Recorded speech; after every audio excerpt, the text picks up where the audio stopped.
It all starts in the dark. A guy named Hub is driving down some quiet roads focused on work. He's a bounty hunter. His job is to catch people who skip their court dates. This time, he's after a guy named Jeb Tucker. Everything seems normal, but something feels off. It's a trap. The Earl brothers are waiting for him. They jump him out of nowhere. One of them slashes his throat. They hide his body behind a wall and leave, thinking he's dead for sure. But the next morning, something weird happens. Hub wakes up inside that wall. He's hurt, but somehow his wounds start healing on their own. It hurts like hell, but he also feels stronger. He breaks through the bricks and climbs out. The air's cold, and he's covered in blood and dust. Nearby, a guy named Tater is holding a gas can. The Earl brothers told him to burn the place. He doesn't think anyone's alive until he sees Hub walking toward him. Tater freezes, scared to death. Hub doesn't waste a second. He grabs Tater, stuffs him in the trunk of his car, and drives off, leaving the fire job unfinished. Back home, it's quiet. Hub looks in the mirror. Every cut, every bruise, gone. His skin is clean. It's like something magical healed him, but he doesn't stop to think about it. He's focused on one thing: revenge. The Earl brothers tried to kill him and stole his truck. That truck was his mom's. He wants it back. His mom, Kitty, has no idea what's happened. She keeps bugging him to fix things with his ex, Mary Ann, for the sake of their kid, Cade. Kitty also spends time with the local pastor. She wants to get back into church, but the pastor has one rule. Hub has to stop dragging people out of church in the middle of service. Kitty says she'll talk to him. When Hub tells her about the stolen truck, Kitty thinks she knows who's behind it. Someone named Lucky probably hired the Earl brothers. Meanwhile, Hub's phone keeps blowing up. Some company called Pot O' Gold won't stop calling. He ignores it, thinking it's just another scam call. He can't stop thinking about Lucky, so he makes a fake arrest warrant with Lucky's name on it. He plans to catch him at a local club, but when he gets there, things take a turn. Lucky's not alone. Mary Ann is sitting with him. Their son, Cade, is playing nearby. Turns out Lucky's living with them now. The moment hits Hub hard. He can't arrest Lucky in front of his kid. Mary Ann comes up to talk. She's holding a paper. It's a permission form to take Cade out of state. She wants to go on tour and chase her singing dream. Hub wants to talk about Lucky, but she shuts him down. She's made up her mind. The talk ends with no answers. Outside, Hub sees that Lucky is gone. Cade says he left for a poker game at the Earl brothers' house. Hub remembers what happened last time. He stays alert and drives carefully. Near the road, he spots someone walking. It is Pastor Ron. Something looks wrong. The pastor's eyes glow red,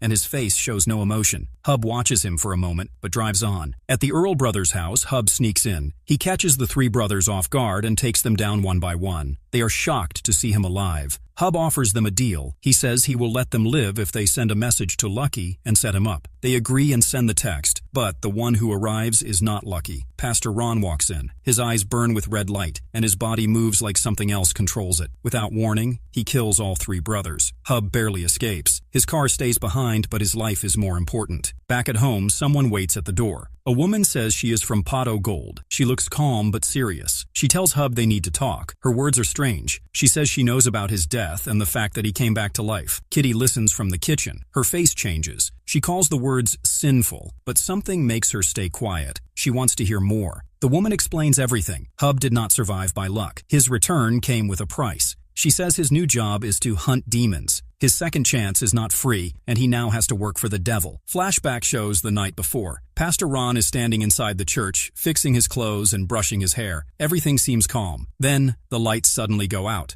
When they come back on, they begin to flicker. A cold feeling fills the room. A strange image appears in the mirror. From the corner of his eye, Pastor Ron sees the shape of something evil. He grabs the holy water and begins to pray. His hand touches the water, but something goes wrong. A powerful shock runs through his body. Half of his face burns. Moments later, Pastor Ron falls to the floor. His body becomes still, but something else takes control. The demon enters him. At Kitty's home, things take a serious turn. Midge tells Hub that he has a choice. If he refuses the job, he must return to hell at once. Midge decides to stay until morning to explain the rules. Some demons have escaped from hell. These demons kill the people they enter. Bondsmen must catch the demons and send them back. That is Hub's new job. Kitty listens but struggles to understand. She wants to know how Hub ended up in hell. Hub says he doesn't know. Kitty hopes there is a better deal. Midge stays firm and says that failure means immediate return to hell. After Midge leaves, Hub heads outside to clean his mother's yard. Kitty picks up the manual and begins to read. At the same time, Lucky walks into the Earl brothers' place. Something is wrong. He looks around and finds the brothers' bodies. They are cut into pieces. Fear rises. Lucky turns and leaves. Down the road, he sees a car. The trunk is slightly open. Inside, he finds Tater. Tater blames everything on Hub. Back at home, Kitty finishes the manual. She looks serious. She tells Hub to stop wasting time and take his work seriously. Soon after, the first order arrives. A demon called Valakor is hiding inside Pastor Ron. This is Hub's first target. Kitty hears this and refuses to stay behind. She joins Hub on the ride to the church. During the drive, Kitty keeps asking questions. She wants to know why Hub went to hell. In her mind, it could be his pride. At the church, they come across the body of Pastor Ron. His face is melted, but the demon is not there. Nothing feels safe. Kitty tells Hub to protect his family. Hub takes her advice and signs the paper that allows Marianne to leave town with Cade. Marianne is confused but doesn't stop him. She also shares that a girl named Cheryl has gone missing. Before leaving, Hub speaks to Lucky and tells him to meet later. Kitty and Hub begin searching for the demon. Kitty keeps thinking about her son's past. She wonders if something she did made Hub end up in hell. The question won't leave her mind. Hub hears something strange. People talk about the lights at the Jessup Pines Recycling Center. They say the lights keep flickering. Hub remembers what happened at the church. The demon seems to play with light. This could be a clue. Kitty doesn't want to sit back. Her heart is heavy with worry. She asks Hub to save Pastor Ron. In her mind, she still hopes the old man is inside, not the demon. Her eyes show pain, but her voice stays firm. She won't let Hub go alone. The two arrive at the center. A heavy silence fills the place. Inside, they find Pastor Ron. The room is dark. A strange glow comes from the center. The scene is terrifying. Someone is dead. The body hangs from the ceiling. A triangle of blood is drawn beneath it. Pastor Ron stands nearby, no longer looking human. Kitty's heart breaks. The truth hits her hard. This is not the man she once knew. The real pastor is gone. During the fight, Hub begins to lose. The demon is too strong. Kitty doesn't hesitate. She jumps in and helps her son. Together, they fight back. The body of Pastor Ron burns with fire once the demon dies. Nothing is left. They leave the place quickly. Neither of them knows that Tater has been watching. He keeps his distance, holding up his phone. He records everything, including the moment Hub accepts the job. From now on, there is no turning back. A high school cheerleader goes live on her social media account. She looks upset and starts blaming another girl named Kayla. Many people watch her and believe the story. After the live ends, one of her friends calls to praise her. They both laugh about the act, proud of how well it went. Things change quickly. The cheerleader hears water running. Her shower is on, even though she didn't turn it on. She switches it off, but it starts again. All the taps in the bathroom begin to pour out water. The bathtub fills up without warning. A demon appears. It grabs her and throws her into the tub. Her body goes under the water, and she doesn't come back up. Far from the scene, Kitty keeps thinking about Pastor Ron. She tries to understand the reason behind the dark ritual. A part of her still believes there is something good in Hub's job, that maybe this new path has a purpose. Hub makes a choice to spend the morning with Cade. He shows up at Marianne's house without warning. Marianne, Lucky, and Cade are all surprised. To avoid more tension, Marianne agrees to let Hub take Cade to school. Cade takes the driver's seat. Hub brings up Lucky's past. He says Lucky has a criminal record and used to be part of the mafia. He wants Cade to understand the danger. Cade feels hurt and accuses Hub of trying to ruin his mother's happiness. In the middle of the ride, Hub gets a message. A new demon has been assigned. This one is linked to water. He is warned to avoid letting the demon near it. Hub makes Cade skip school and asks him to help by watching the area. They head to the cheerleader's house. Cade says the girl's name is Deidre. At the house, water flows down from the second floor. Hub walks inside. No sign of Deidre anywhere. He calls Kitty to share the update. Together, they think the demon might be moving toward a water source. At the same time, Tater meets Lucky. He shows him pictures from the night before. Tater thinks something strange is going on. He says Hub and Kitty might be witches. Lucky doesn't want to hear more and decides to take control himself. Hub hides the truth from Cade but asks him to keep driving. Along the way, they see that someone has opened public water hoses. These seem like clues. The trail leads them to the county pool. Cade speaks up. He says he and his mother are performing together soon. This makes Hub upset. They had a deal that music would wait until Cade turns 18. But Hub knows this is not the time to start a fight. The demon must be stopped first. At the county pool, Hub finds a dead body in the pool. He realizes it is a sacrifice with the same ritual characteristics as the one Pastor Ron did. From the side, Deidre rushes toward him. Her face shows no mercy. She pushes him under, trying to drown him. Hub pulls out his weapon. One shot brings her down. Flames rise from her body, and nothing is left. Cade is watching from a distance. He signals that someone is coming. The sheriff appears, here to check on the victim in the pool. Hub quickly tells Cade to head to Kitty's place. To distract the deputy, Hub sets up a plan. Cade drives recklessly and pulls attention away. Far away, Lucky visits Kitty. His tone is cold. He warns her to stop whatever she and Hub are doing. Pastor Ron's case becomes his weapon. He demands they stay away from Marianne and Cade. Marianne soon hears about everything. She wastes no time and gets Cade out. Her trust in Hub starts to break again. Later, another argument begins. Hub tries to speak about the tour performances. Marianne fires back. She believes Hub never supported her dreams. She feels he gave up his own music and now wants to hold her down too. Cade steps in. His voice is sharp. He says his father's pain has become a weight on their lives. He feels crushed by it. Night comes, and the house grows quiet. Hub drives back home. His mind keeps returning to one memory. A hidden truth refuses to stay buried. 1 month ago, Cheryl's body was laid to rest in the woods. No one knows. Later, Hub is back in the forest again, looking at the place where his secret still sleeps beneath the soil. The deputy sheriff harasses Duke, a local businessman. He knows Duke stole his food truck and uses this information to keep him scared. Duke says nothing, but the tension is clear. After making his point, the deputy returns to his squad car. His hands rest on the steering wheel. A strange energy moves through the car. His body goes still. A demon enters and takes control. Hub sits at home watching old videos of his music days with Marianne. The house stays quiet, but Marianne's ghost shows up again. Her presence follows him. A notification arrives on his phone. Another demon assignment appears. The target is an earth demon named Erdos. At the club, Lucky watches Cade and Marianne perform. The lights shine down, but Cade's nerves take over. After the argument with his parents, he loses confidence. Marianne tries to encourage him, but nothing works. Cade stands frozen. His eyes search the crowd for Hub. Marianne later vents to Lucky. He listens and tells her to cut Hub off for good. A voice yells from outside. People rush toward the sound. Lucky's car is on fire. Kitty caused it, using the chaos to sneak into his office. Inside, she plants a gun and some crystal. Before she can leave, Marianne finds her. Kitty asks her to talk to Hub. Marianne asks for Hub's location. Kitty says she doesn't know. Marianne then pulls out her phone and opens their shared family GPS.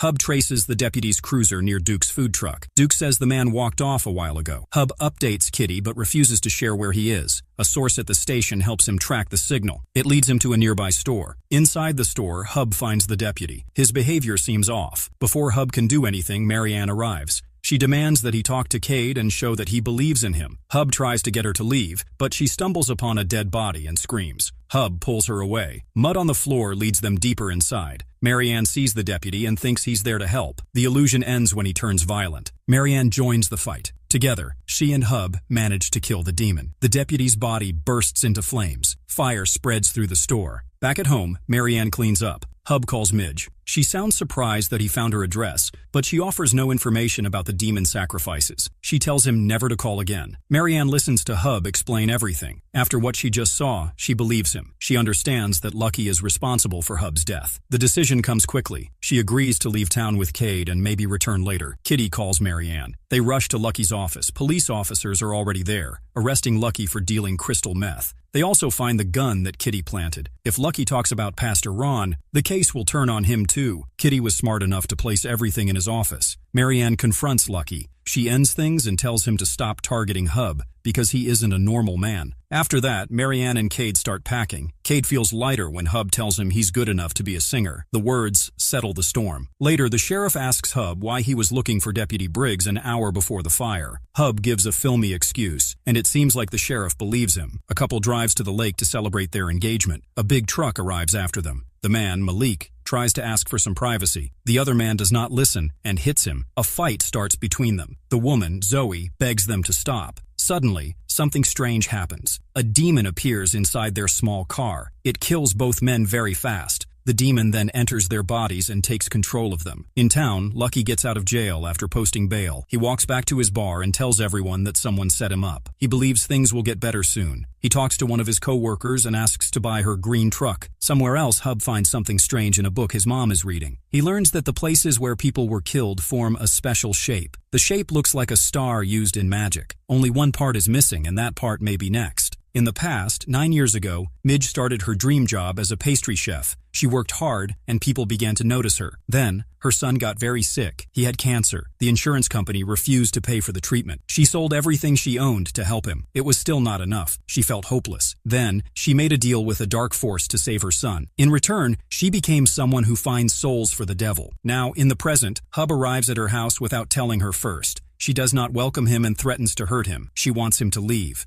Hub tries to explain what he discovered. He thinks there might be a way to stop everything. He believes there could be a way out of their deal. Midge tells him she already tried. Her son became sick again. She believes there is no escape. Hub leaves some papers with her before walking away. The papers show the strange pattern he found. His mother calls and warns him that time is running out. She tells him he must catch a demon named Sliferous. The last clue points to a place called Landry. Hub drives there, but does not find the demon. He decides to wait near a bridge and sets a trap. He hopes the demon will come across the lake and walk over the bridge. He waits there all night. Soon, the two demons appear. They are carrying a woman. Hub starts shooting at them from his car. Before he can stop them, Lucky shows up. He crashes his truck into Hub's car. Hub climbs out without injuries, but he cannot get away from Lucky. Kitty drives to the spot where Hub and Lucky had their crash. She finds Hub's truck turned upside down. His phone sits on the seat and his shotgun lies nearby on the ground. But Hub is gone. She picks up what she can and hears something strange on the radio. A police code comes through. Officers say they are heading to a place called Landry Bait and Tackle. Kitty hurries there. When she arrives, she sees the same woman from the lake. The woman is dead in the parking lot. A triangle is drawn on the ground around her. Kitty starts to relax for a moment, thinking Hub is not the victim. Sheriff Ruby sees her and walks over. Kitty tries to leave, but Ruby follows her to the car. She starts asking questions. She notices Kitty's vest and wants to know what Kitty is doing in that area. Kitty sits in the car and listens. Before Ruby leaves, she suggests they all have lunch together soon. Her treat. Kitty agrees but looks nervous. Ruby steps away when an officer calls her back to the scene. Hub wakes up. He is confused and only wearing underwear. A phone rings nearby. The answering machine picks up. When he hears Kitty's voice on the message, he understands where he is. He finds himself locked in the small jail cell at the back of his own office. Fear grows inside him. The voice on the phone belongs to Midge. She says she looked at the papers and now believes Hub was right.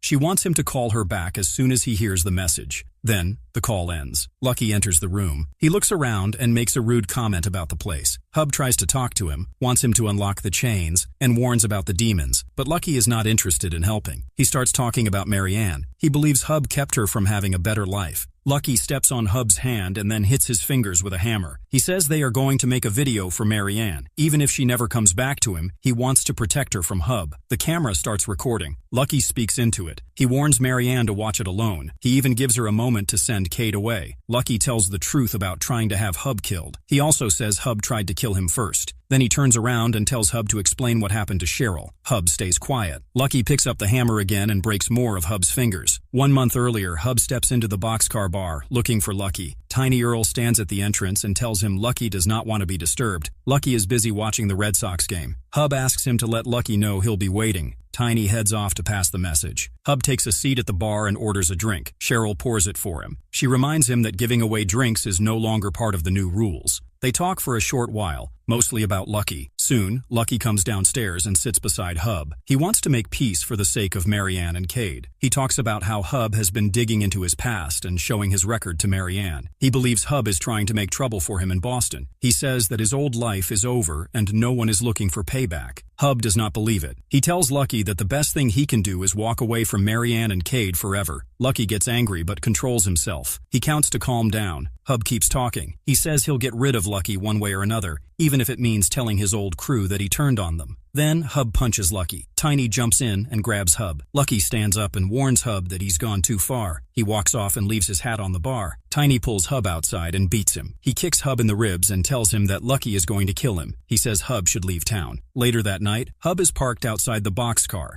He is drinking from a flask and thinking about what happened. He takes a gun from the glove box but hesitates. He tries calling Marianne, but her phone goes to voicemail. He picks up the bottle again. Feeling angry and lost, he stumbles into the bar. A gun is in his hand. He sees someone in the back room putting things away. Lucky's hat still rests on the bar. Hub thinks Lucky is here. He gets ready and moves fast. The person walks into the fridge area. Hub pulls the trigger. The person falls, but the sound they make does not sound like Lucky. Hub hurries in and sees Cheryl on the floor. She is shaking and bleeding. He turns her over and tries to help. She begs him to save her. He says everything will be okay, but she dies in his arms. In the office upstairs, Lucky hears the music stop. The quiet lets him hear strange noises from below. A car starts outside. He walks to the window and sees Hub's car speeding away. He goes downstairs to check. The floor is wet and smells like bleach. A roll of plastic wrap lies half open. His hat sits under a cart nearby. In the present, Lucky tries to force Hub to speak on video. He wants Hub to tell Marianne what really happened at the club. Hub raises his damaged hand and gives a rude sign. Lucky does not like that and hits him again with the hammer. At a music studio, Marianne and Cade stand in front of microphones. They sing a song that Marianne used to sing with Hub.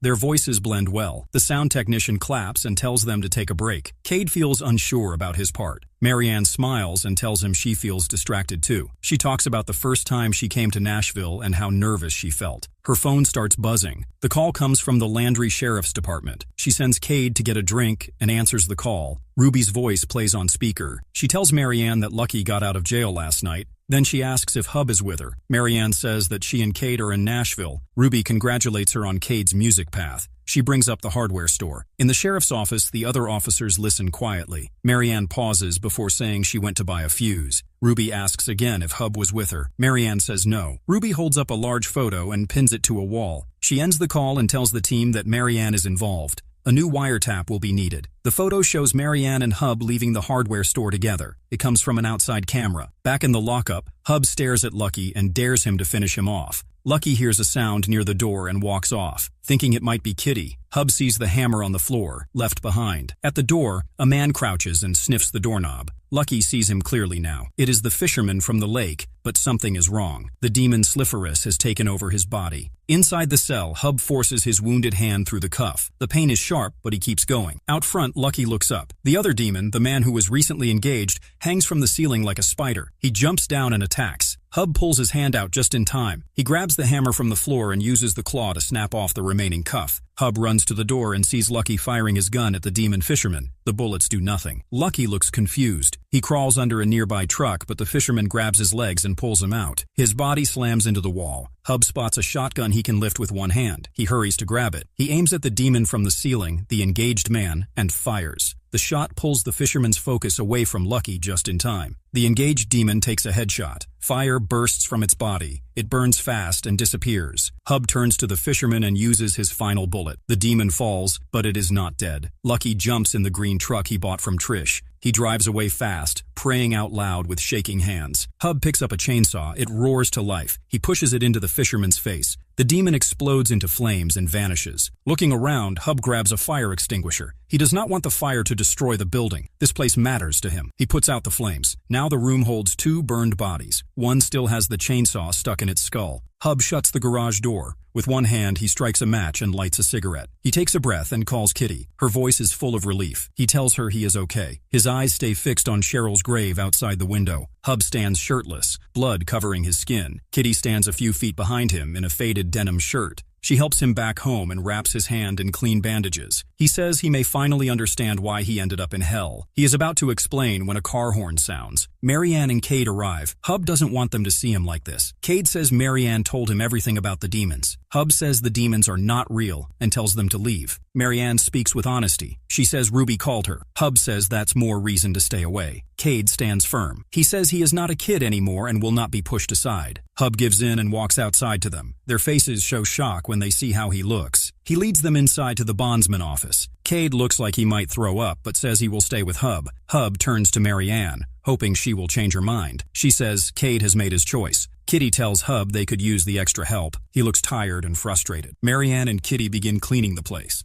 Hub sighs and stops arguing. He says they can do what they want now. A boy kneels in a sandbox and pushes carrot sticks into the sand like seeds. His mother calls out, saying he can't play until his vegetables are gone. He lifts the empty bag and waves it, pretending he finished them. He runs toward the roundabout and starts spinning it for fun. From the woods nearby, something fast and fiery bursts through the grass. It reaches the roundabout in seconds, and the boy vanishes. Inside the garage office, Marianne looks at the clock. She asks Hub if Kitty and Cade should be back by now. Hub answers that he has no idea how long it takes to cremate 2 demon-possessed bodies, especially when it's his own mother and son doing the job for the first time. Marianne wonders if the funeral home will tell the police. Hub says they won't. He and Kitty know about the funeral home's illegal business, and that's enough to keep them quiet. A phone starts ringing with a baseball sound. Marianne realizes it's Lucky's phone inside the trash bag she's carrying. She pulls it out and offers to unlock it. Hub tells her the phone has a video of Lucky torturing him. She looks disgusted and drops it right back into the trash.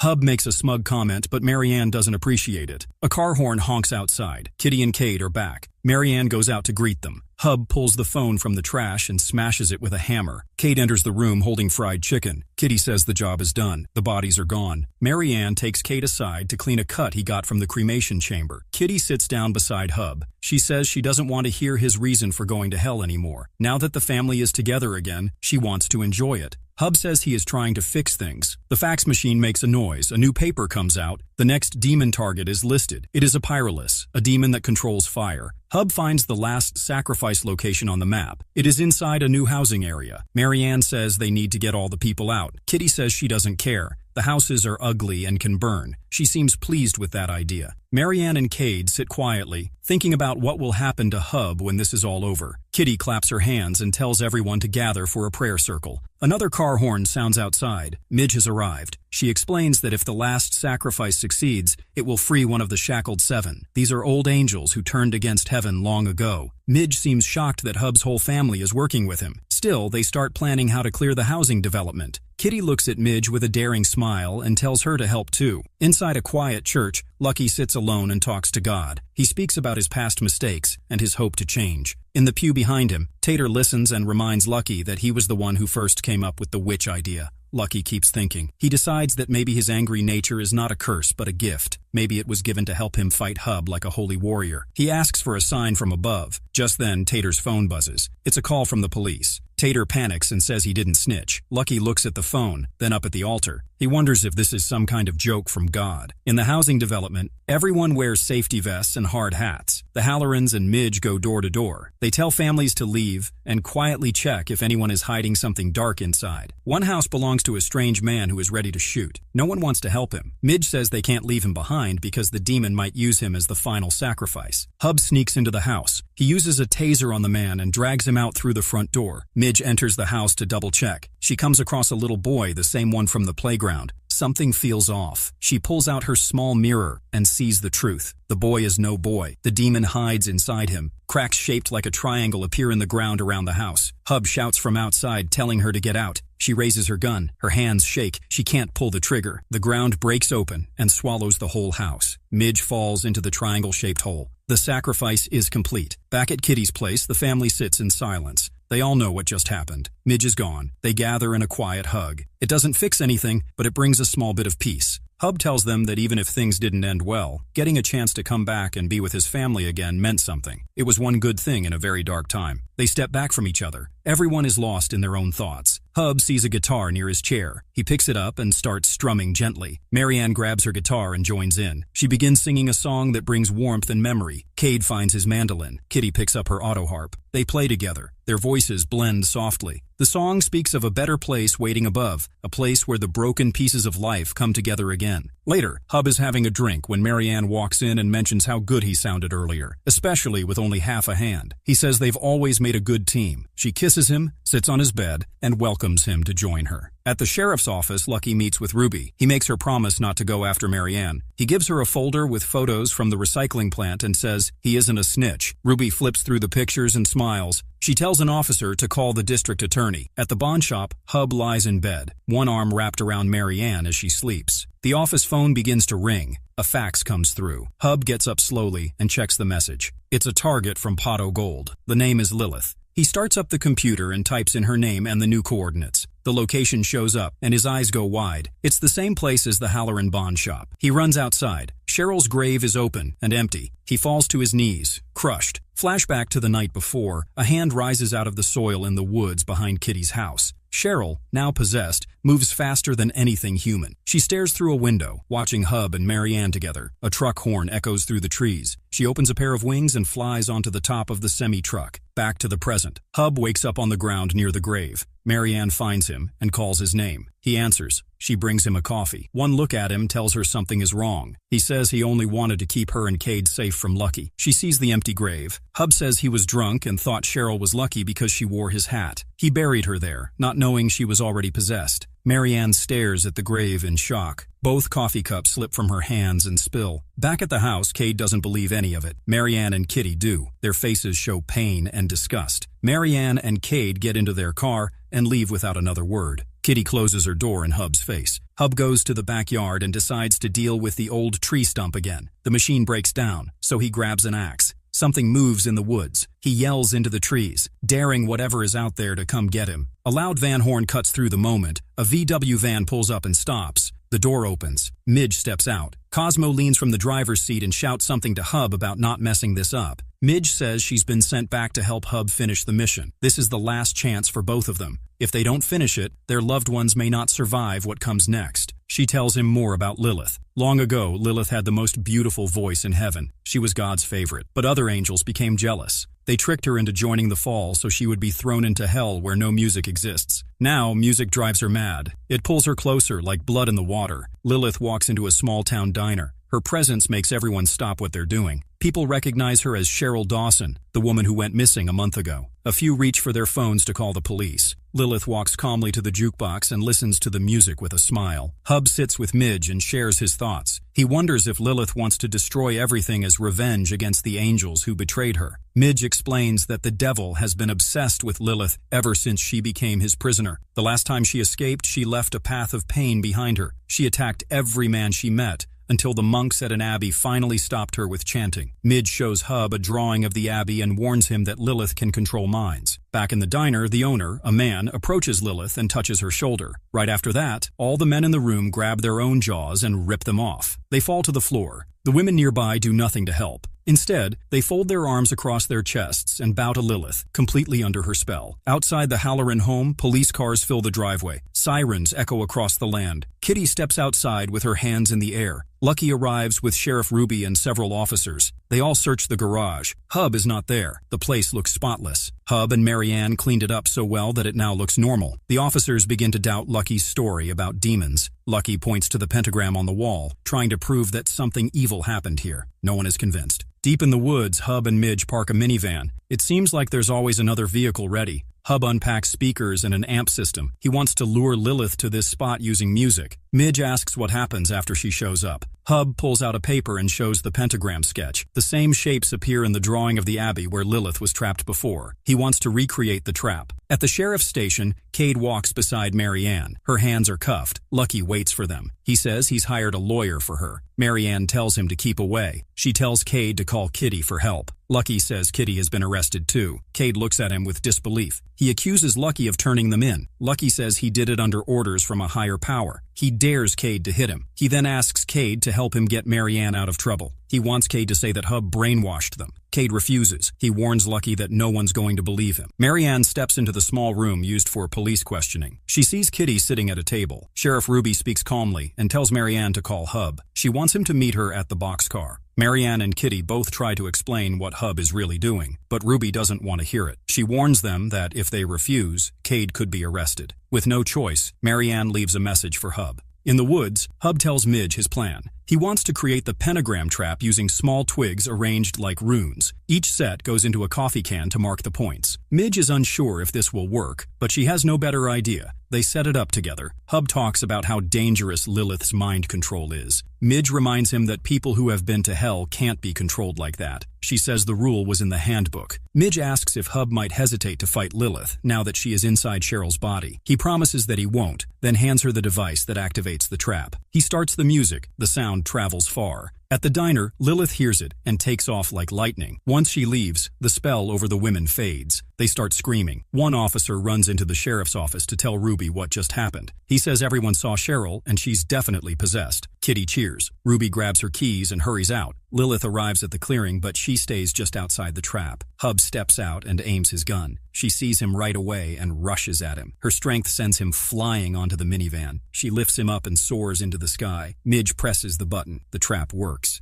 Lilith screams in pain and falls back down near the minivan. She cries out to Hub and begs him not to hurt her again. She uses her power to heal all his injuries. Then she offers him something more. If he lets her go, she will leave Cheryl's body, keep Cheryl alive, and wipe away his worst sin. That would give him back his family. Hub agrees. Lilith leaves Cheryl's body and enters a black crow. The bruises on Hub's arms disappear. He breaks the trap and lets her go. The crow flaps its wings and flies into the sky. Midge looks at Hub's arm and calls him selfish. Hub says there's always a way out. Cheryl wakes up and stands confused. She calls Hub's name. He helps her get cleaned up and brings her to the boxcar. Trish runs to hug Cheryl. Cade and Kitty rush over to warn Hub that the police are coming to arrest him. Hub smiles. He believes everything is fine now that Cheryl is alive. Ruby arrives with her officers. She tells Hub he is under arrest. They cuff Cheryl too. She calls out to Hub, confused and afraid. Hub looks calm and says everything will be okay. Backstage, Marianne runs into her dressing room. Tears roll down her cheeks. She wants to be alone. Lucky follows, but she tells him to stay away. On her costume rack, the crow perches quietly. It stares at her. Marianne looks back at it, unsure what it means. Lucky watches from outside as the police arrest Hub. He turns to Tater and says he's going to check on Marianne. He walks into the building and heads to her dressing room. Inside, Marianne stands alone, singing a soft tune without words. Lucky walks toward her slowly. He tells her she isn't thinking clearly and says he will make decisions for both of them now. He reaches out to touch her. An unseen force throws him hard against the wall. He crashes down. In the mirror, Marianne's reflection is not her own. It shows Lilith. Marianne keeps singing. Lucky's hand moves to his jaw. His body shakes. He cannot stop himself. Under Lilith's control, he tears off his jaw and falls to the floor, dead. Out in the main room, the black crow flies through the space. Its wings make a loud noise, drawing Hub's eyes. The police officers try to move him along, but he stops. Marianne enters the room. She is still singing. The song is haunting and beautiful. The words are from an old ballad about death. Everyone stops talking. The air feels thick. Every man in the room, even Cade, reaches toward his jaw. Only Hub does not move. Every woman folds her arms across her chest and bows her head. Hub sees the truth. The figure in front of him is no longer Marianne. Wings stretch out behind her. Her voice sounds otherworldly. He sees Lilith in her true form. She stops singing. Her eyes focus only on Hub. She tells him that the devil will always hunt her, which means Marianne will never be safe. She makes him an offer. If Hub chooses to serve her willingly, she will protect Marianne. Then she places her hands over her face. When she removes them, Hub sees Marianne again, standing there like nothing has changed.